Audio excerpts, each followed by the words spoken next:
If you've been involved in an accident and have personal injuries, you need to understand that there are different categories of damages in which you're entitled to recover money for. And what this means is that there's different ways in which your life has been affected. And so you need to understand this in order to get the most money in your pocket in the end. And more importantly, you need to have an attorney who understands how this works. Hi, I'm Debbie Taussig. I'm a personal injury lawyer here in Colorado.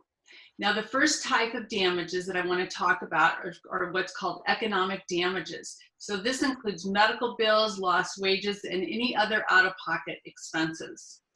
But what's important to know is it doesn't just include your medical bills or your lost wages from the past. It includes what you need for future treatment and for the way that your lost wages are going to be affected in the future.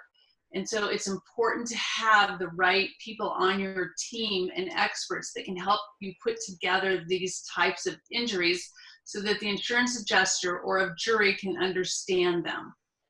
The second type of damages is what's called non-economic damages. Now, this is another broad category of damages because this can consist of the pain that you've endured, all of the way that your life has changed that doesn't have an economic value to it. And so it could be a lot of the things that you used to be able to do in the past and you can't do anymore. It could also be because you're depressed and anxious, and often people who have been injured and have had huge changes in their lives are depressed and anxious. And so this is something else that you need to look at carefully and have the right people on your team to put together these types of damages for you. The third type of damages is what's called a permanent injury.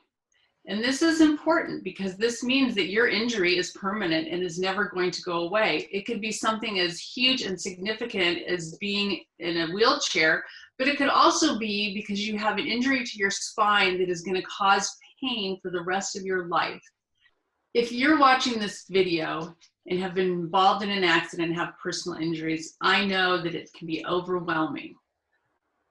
There's a lot of things to consider and you need help. So please give us a call and we can walk you through every step of the process.